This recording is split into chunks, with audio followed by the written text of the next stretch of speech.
వివాదం మీద BJP senior నాయకుడు సుబ్రహ్మణ్య స్వామి సుప్రీంకోర్టులో మళ్ళీ పిటిషన్ దాఖలు చేశారు. ఏదైతే తిరుమల లడ్డు విషయంలో చంద్రబాబు నాయుడు గారి ప్రభుత్వం సిబిఐ ఛార్జీషీట్ నివేదిక మీద ఏకసభ్య కమిటీ వేయడాన్ని సుబ్రహ్మణ్య స్వామి సవాల్ చేస్తూ పిటిషన్ వేశారు.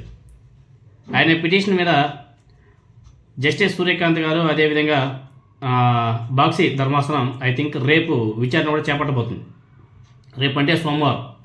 సో తిరుమల లడ్డు వివాదం మీద బీజేపీ సీనియర్ నాయకులు సుబ్రహ్మణ్య స్వామి సుప్రీంకోర్టును ఆశ్రయించడం, సిట్ నివేదిక మీద ఏకసభ్య కమిటీ వేయడాన్ని సవాల్ చేస్తూ ఆయన ఏదైతే పిటిషన్ దాఖలు చేశాడో, సుప్రీంకోర్టు ఏర్పాటు చేసినటువంటి సిట్ మీద చంద్రబాబు నాయుడు గారి ప్రభుత్వం మరో కమిటీని నియమించడం మీద ఆయన అభ్యంతరం వ్యక్తం చేస్తున్నారు. ఎందుకంటే మన ఇండియాలో టాప్ మోస్ట్ ఇన్వెస్టిగేషన్ ఏజెన్సీ సిబిఐనే. వాళ్ళే ఫైనల్ చేసేసిన తర్వాత మళ్ళీ దాని మీద మళ్ళీ ఏకసభ్య కమిటీ అంట.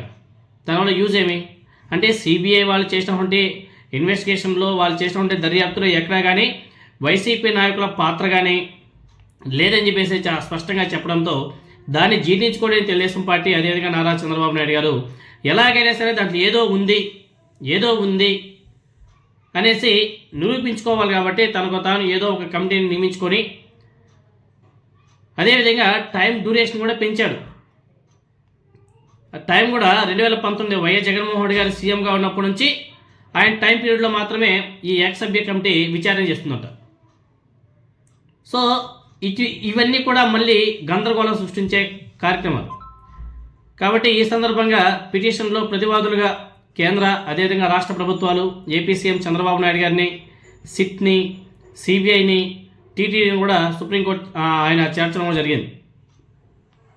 అయితే తిరుమల లడ్డు విషయంలో సుప్రీంకోర్టును ధిక్కరిస్తూ చంద్రబాబు నాయుడు గారి ప్రభుత్వం ఏకసభ్య కమిటీ ఏర్పాటు చేసినటువంటి విషయం మీద సుబ్రహ్మణ్య స్వామి కూడా చాలా సీరియస్గా ఉన్నాడు.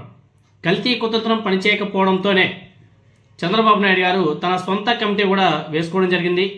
దీనికి సంబంధించి retired IAS officer Dinesh Kumar ఆయన నేతృత్వంలో కమిటీని కూడా ఏర్పాటు చేసిన కూటమి ప్రభుత్వం. దీంతోనే కూటమి ప్రభుత్వం కొత్త కుట్రకు తెరలేపిందనేసి కూడా ఆరోపణలు కూడా గట్టిగా వినబడుతున్నాయి.